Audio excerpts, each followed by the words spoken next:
গল্পের শুরুতেই আমরা দেখতে পাই গল্পের ফিমেল লিড, যার নাম হলো সানজি। সে কলেজ থেকে ফেরার পথে তার ভাইয়ের গাড়ি দেখতে পায় এবং গাড়ির ভেতরে একটি ডল থাকে। তখনই সেখানে একটি ছেলে উপস্থিত হয় এবং সানজি তার দিকে তাকিয়ে দুয়ান জিয়াসু বলে ডাকে।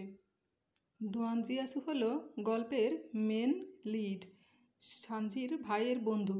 সানজি ছোটবেলা থেকেই তাকে পছন্দ করে, কেননা দুয়ান জিয়াসুই হলো সানজির ছোটবেলার ক্রাশ। এদিকে দুয়ান জিয়াসুও সানজিকে দেখে লিটল বেবি বলে ডাকে। এরপর সানজির হাই স্কুলের একটি ফ্ল্যাশব্যাক দেখানো হয়, যেখানে ক্লাসে অমনোযোগী থাকার কারণে টিচার সানজিকে দাঁড় করায় এবং বোর্ডে লেখা প্রশ্নের উত্তর দিতে বলে, কিন্তু সে ভুল উত্তর দেয়। এতে টিচার সানজিকে তার মমকে নিয়ে অফিসে দেখা করতে বলে। এরপর দেখা যায় সানজিকে তার সহপাঠীরা জিজ্ঞেস করে কে তার সাথে অফিসের টিচারের সাথে দেখা করতে যাবে। তখন সানজি বলে তার বড় ভাই, এবং সে তাকে মেসেজ দেয়, কিন্তু তার বড় ভাই জানায় সে আসবে না। এতে সানজি বাসায় ফিরে আসে এবং জানতে পারে তার বড় ভাই বাসায় ফিরে এসেছে। তখন সে দৌড়ে তার বড় ভাইয়ের রুমে যায়। সেখানে সে একটি হ্যান্ডসাম ছেলেকে দেখতে পায়, যার নাম দুয়ান জিয়াসু। তাকে সানজি জিজ্ঞেস করে, ভাই তুমি প্লাস্টিক সার্জারি করিয়েছো? এটা শুনে দুয়ান জিয়াসু হাসে। অপরদিকে সানজির ভাই রুমে চলে আসে। তখন দুয়ান ওকে জিজ্ঞেস করে, এটা কি তোর বোন? আমাকে জিজ্ঞেস করছিল আমি কি প্লাস্টিক সার্জারি করিয়েছি। এটা শুনে সানজির ভাই সানজির সাথে ঝগড়া করতে থাকে। ঝগড়া শেষে সানজি তার ভাইকে বলে অফিসে তার অভিভাবককে দেখা করতে বলেছে। এমন সময় সানজির মা চলে আসে আর ওর বড় ভাইকে সেখান থেকে নিয়ে যায় বোনের সাথে ঝগড়া করছিল বলে। এরপর দেখা যায় সানজি দোয়ানকে বলে, কাল তুমি কি ফ্রি আছো? তখন দোয়ান বলে না, কিন্তু সানজি বলে ফ্রি না থাকলেও ফ্রি করে নিতে হবে, কারণ তোমার জন্যই আমার ভাই রাগ করেছে। তুমি যদি তাকে প্লাস্টিক সার্জারির কথাটা না বলে দিতে তাহলে সে রাগ করতো না। এরপর দেখা যায় দোয়ান এবং সানজির ভাই ইয়ান যখন চলে যাচ্ছিল, তখন দোয়ান আবার সানজির কাছে ফিরে আসে আর বলে আমাদের আবার দেখা হবে, এই বলে চলে যায়। এরপর আমাদের কয়েক বছর পর দেখানো হয়, যেখানে সানজি এখন কলেজে পড়ে আর তার ভাই তাদের সাথে দেখা করতে এসেছে। এখন তার ভাই ইউনিভার্সিটিতে পড়ে এবং তারা একসাথে খাবার খেতে থাকে। ঠিক তখন ইয়ান তার বাবার কাছে গাড়ি চায়, কেননা তারা মেন ক্যাম্পাসে শিফট হয়ে যাবে। এটা শুনে সানজি বলে, আমি কি তোমাকে সাহায্য করব তোমার জিনিসপত্র নিয়ে যেতে? ইয়ান বলে লাগবে না। তখন সানজি ফোর্স করতে থাকে। এতে তার মা ইয়ানকে বলে তার বোনকে নিয়ে যেতে এবং ইয়ানও রাজি হয়ে যায় আর ঝিকে বলে নিজে থেকে চলে যেতে। এরপর সে কলেজ থেকে ফেরার পথে ইয়ানের কাছে যায়। ইয়ান তাকে ফোনে লোকেশন বলে দেয়।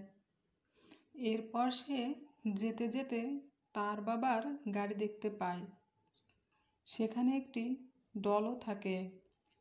আর তখনই সেখানে দোয়ান চলে আসে আর বলে তুমি এখানে কি করছো? সানজি বলে সে তার ভাইকে সাহায্য করতে এসেছে। দোয়ান বলে তাহলে আমার টেডি বিয়ার কেন নিয়েছো? সানজি বলে আমি মনে করেছি এটা ভাইয়ের। এটা বলে টেডি বিয়ারটা রেখে দেয়। দোয়ান বলে আমি মজা করছিলাম, তুমি এটা নিতে পারো। কিন্তু ঝি নিতে চায় না। এতে দোয়ান ওটা ফেলে দিতে যায়, তখন সানজি নিয়ে যায়। এরপর দুজনে মিলে জিনিসপত্রগুলো রুমে নিয়ে যায়। সেখানে ইয়ান গেম খেলছিল এবং সাথে আরও দুজন ছেলে ছিল। সানজি ওই ছেলে দুটোকে জিজ্ঞেস করে তার ভাইয়ের পেছনে অনেক মেয়েরা ঘুরঘুর করে, এটা কি ঠিক? এটা শুনে দোয়ান হাসে এবং তার পার্ট টাইম জবের জন্য সেখান থেকে চলে যায় এবং সানজিও চলে যায়। তবে যাওয়ার সময় সানজি ভুল করে একটি নোটবুক দোয়ানের টেবিলের উপর রেখে যায়। এরপর দেখা যায় দোয়ান রাতে ইয়ানের ফোন থেকে সানজিকে ফোন করে এবং তাকে তার নোটবুকের কথা বলে। সানজি তখন বলে, তুমি কি আমার বদলে ওই হোমওয়ার্কটা করে দিতে পারবে? কালকে ওটা আমাকে সাবমিট করতে হবে। দোয়ান বলে, আমি ইয়ানকে বলে দিচ্ছি, ও করে দেবে। সানজি তখন বলে, না না, ও পারবে না, তুমি করে দিও। এটা শুনে দোয়ান বলে, কালকে ঠিক 6টার সময় তুমি বাস স্টপে এসো, আমি তোমার নোটবুক ফেরত দিয়ে দেব। এরপর সকালে সানজি দোয়ানের জন্য অনেকক্ষণ অপেক্ষা করে, কিন্তু দোয়ান আসে না। এরপর সিন ফ্ল্যাশব্যাকে নিয়ে যাওয়া হয়। সেদিন স্কুলে দোয়ান আসতে অনেক দেরি করেছিল। এতে সানজি দোয়ানের ওপর অনেক রেগে যায় এবং হাঁটতে গিয়ে পড়ে যায়। তখনই সেখানে দোয়ান আসে এবং সানজিকে সরি বলে। এরপর দোয়ান স্যারের সাথে গিয়ে কথা বলে। তারপর সিন বর্তমানে দেখানো হয়, যেখানে দোয়ান চলে আসে এবং সানজির গালে একটি পানির বোতল রাখে। এরপর দোয়ান সানজিকে তার নোটবুক ফেরত দিয়ে সেখান থেকে চলে যায়। এরপর সানজি বাড়ি চলে আসে এবং তার বাবা মা বাড়ি থেকে কোথাও একটা চলে যায়। যাওয়ার সময় বলে যে আজকে ইয়ান আসবে। এরপর ইয়ান এসে সানজিকে তার সাথে লাঞ্চ করতে যেতে বলে, কিন্তু সানজি প্রথমে রাজি হয় না। সে সময় ইয়ান ফোনে তার বন্ধুদের সাথে কথা বলে। এটা দেখে সানজি মনে মনে ভাবে হয়তো তাদের সাথে দোয়ানও যাবে, তাই সানজিও যেতে রাজি হয়ে যায়।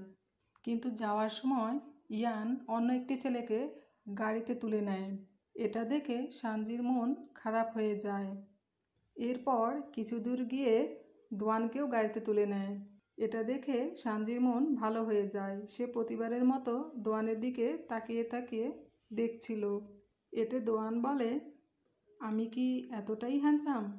তখন সানজি বলে, না, একদমই না। তখন দোয়ান বলে, তাহলে আমাকে এভাবে কেন দেখছো আর ব্লাশ কেন করছো? এটা শুনে সানজি ঘাবড়ে যায়। এরপর তারা একসাথে লাঞ্চ শেষ করে। এরপর সানজি তার বেস্ট ফ্রেন্ড মিংয়ের সঙ্গে একটি ছেলের জন্মদিনের পার্টিতে যায়। সানজি যেখানে গিয়েছিল সেখানে দোয়ান পার্ট টাইম জব করে। দোয়ানকে দেখে সানজি অবাক হয় এবং এক নজরে তার দিকে তাকিয়ে থাকে, আর দোয়ান সেটা বুঝতে পারে। এরপর সেখানে ফুজান চলে আসে, আর আজকে এরই জন্মদিন। ফুজান বলে আজকে সে সানজিকে একটি কথা বলবে। এটা শুনে সানজি বুঝতে পারে ফুজান হয়তো তাকে প্রপোজ করবে। তাই সানজি ফুজানকে নিয়ে বাইরে আসে। দোয়ান তখন এদের দুজনকে দেখে ফেলে। এদিকে ফুজান সানজিকে বলেই দেয় যে সে তাকে ছোটবেলা থেকেই পছন্দ করে, কিন্তু সানজি তাকে রিজেক্ট করে দেয়। এটা শুনে ফুজান খুবই কষ্ট পায় এবং সেখান থেকে চলে যায়। এরপর সেখানে দোয়ান আসে এবং সানজিকে বলে, তুমি তাকে পছন্দ করো না, সেটা সরাসরি বললে কেন? এতে ওর মনটা ভেঙে গেল, ওকে তো তুমি বুঝিয়েও বলতে পারতে। এটা শুনে সানজি ওর ভুল বুঝতে পারে। এর পরে সিনে দেখা যায় টিচার স্কুলের স্পোর্টসে হাই জাম্পে সানজির নাম লিখে দেয়, কিন্তু সানজি একদমই লাফাতে পারে না। এরপর সানজি তার নাম রেজিস্ট্রি করাতে আসে। সেখানে ইয়ান ও দোয়ানকে দেখে সে অবাক হয়। ইয়ান সানজিকে নিয়ে মজা করে, কারণ সে খেলতে পারে না, কিন্তু দোয়ান তাকে অল দ্য বেস্ট বলে। কিন্তু খেলার সময় সানজি আঘাত পায় এবং ইয়ান যখন সানজিকে সেখান থেকে নিয়ে যাচ্ছিল তখন টিচার দোয়ানকে চিনে ফেলে, বলে তুমি তো সানজির ভাই। দোয়ান বলে হ্যাঁ। তখন টিচার বলে তাহলে এটাকে। সানজি তখন ইয়ানের মুখ চেপে ধরে বলে, এটা আমার বাবা। এটা শুনে ইয়ান রেগে যায়। তখন দোয়ান সানজিকে ঘাড়ে তুলে নেয় এবং সানজির পায়ে মেডিসিন লাগিয়ে দেয়।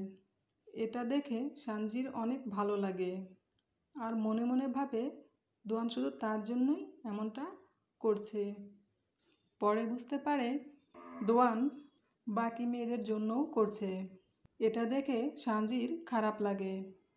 পরের দিন ক্লাস শেষ হওয়ার পর ইয়ান সানজিকে ফোন করে বলে আজ দোয়ান সানজিকে পিক করতে যাবে, ওর জন্য অপেক্ষা করতে। এমন সময় সানজির বান্ধবী আসে এবং সানজিকে তার সাথে যেতে বলে। সানজিও এতে রাজি হয়ে যায়। গল্পটি যদি আপনাদের ভালো লেগে থাকে তাহলে গল্পের বাকি অংশ দেখার জন্য চ্যানেলটি লাইক, কমেন্টস, শেয়ার এবং সাবস্ক্রাইব করবেন।